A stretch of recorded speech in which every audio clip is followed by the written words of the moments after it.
सभी को प्रणाम। मेरा नाम वैभव श्रीवास्तव है और मैं CMS में कक्षा 9 का छात्र हूँ। जैसा कि सभी को पता है कि कल 12 तारीख है और कल स्वामी विवेकानंद जयंती है, तो क्यों ना उनकी जीवनी का एक हिस्सा सुना जाए। एक बार स्वामी जी एक ट्रेन में सफ़र कर रहे थे और उनके कोच में जाहिर सी बात है बहुत सारे लोग थे, भीड़ काफ़ी थी।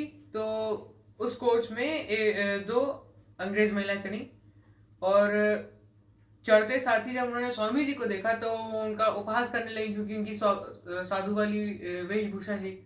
तो जैसे ही अब थोड़ी देर तक उन्होंने तो उपहास किया, फिर उन्होंने स्वामी जी को जब ध्यान से देखा तो क्या पाती हैं कि उनके हाथ में एक घड़ी है।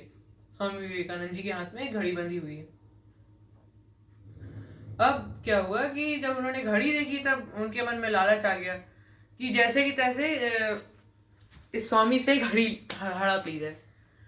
उन्होंने स्वामी जी की तरफ देख करके बोला, तुम अपनी घड़ी उतार करके हमें दे दो, वरना हम यहाँ पे चिल्ला देंगे तो कि तुम हमें छेड़ रहे थे।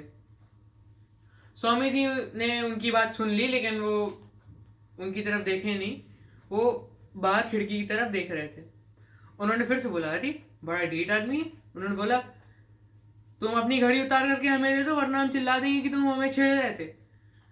अब स्वामी विवेकानंद जी ने हल्का सा उन्होंने बोला, ताकि वो ऐसा प्रिटेंड कर पाए कि हाँ उन्हें उन्हें लगा है कि कोई उनसे कुछ बोल रहा है। उन्होंने बोला है। तो मतलब क्या हुआ कि मैं सुन बोल नहीं सकता। उन्होंने बोला, अरे यार सुन बोल नहीं सकता, अब क्या करें।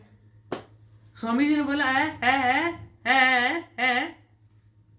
तो अच्छा, मतलब सुन बोल नहीं सकते लेकिन पढ़ सकता है। तो उन्होंने क्या किया, एक कागज पे लिख करके दिया कि अपनी घड़ी उतार करके हमें दे दो, वरना हम तुम्हें चिल्ला देंगे कि तुम हमें छेड़ रहे हो।